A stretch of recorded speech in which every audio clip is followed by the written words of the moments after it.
कार्तिक मास महात्म्य 22वां अध्याय।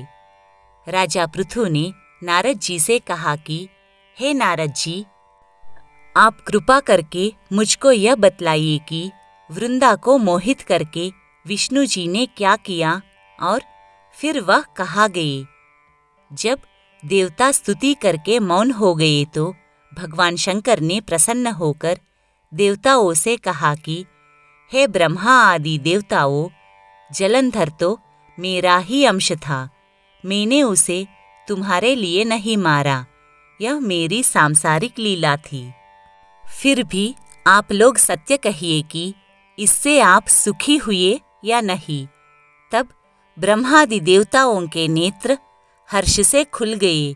उन्होंने शिव जी को प्रणाम करके विष्णु जी का सब वृत्तांत कह सुनाया, जो उन्होंने बड़े प्रयत्न से वृंदा को मोहित किया तथा वह अग्नि में प्रवेश करके परम गति को प्राप्त हुई।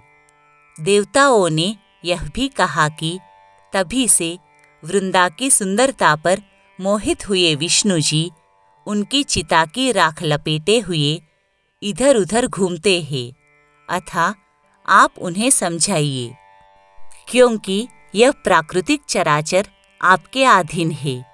देवताओं से यह सब सुनकर शंकर जी ने उन्हें अपनी दुस्तर माया समझाई और कहा कि यह सारा जगत उसी के अधीन है। उसी से मोहित विष्णु भी काम के वश हो गए हैं। परंतु महादेवी उमा, त्रिदेवी की जननी, सबसे परे वह मूल प्रकृति परम मनोहर और वही गिरिजा भी कहलाती है। विष्णु जी का मोह दूर करने के लिए आप सब उनकी शरण में जाइए। यदि वह प्रसन्न हो जाएंगी तो आपका सब काम हो जाएगा। शंकर जी की आज्ञा से सब देवता मूल प्रकृति को प्रसन्न करने चले। उनके पास पहुंचकर उनकी बड़ी स्तुति की। तब आकाशवाणी हुई, हे देवताओं, मैं 3 प्रकार से तीनों गुणों से पृथक होकर स्थित होती हूँ। सतगुण से गौरी, रजोगुण से ज्योति रूप हूँ तथा आप लोग मेरी रक्षा से यदि सादर उन देवियों के पास जाओ तो वह तुम्हारे मनोरथों को पूरा कर देगी। यह सुनकर देवताओं के नेत्र खुल गए।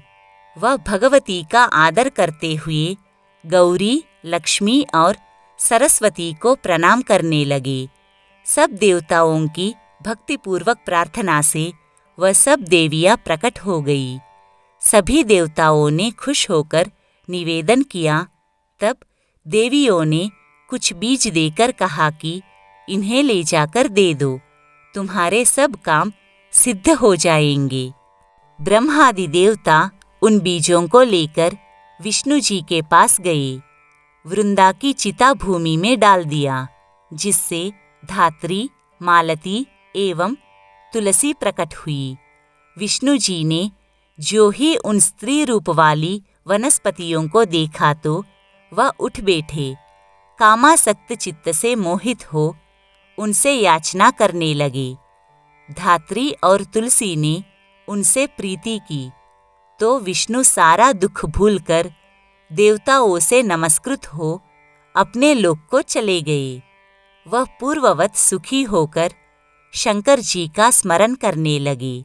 यह आख्यान शिव जी की भक्ति देने वाला है।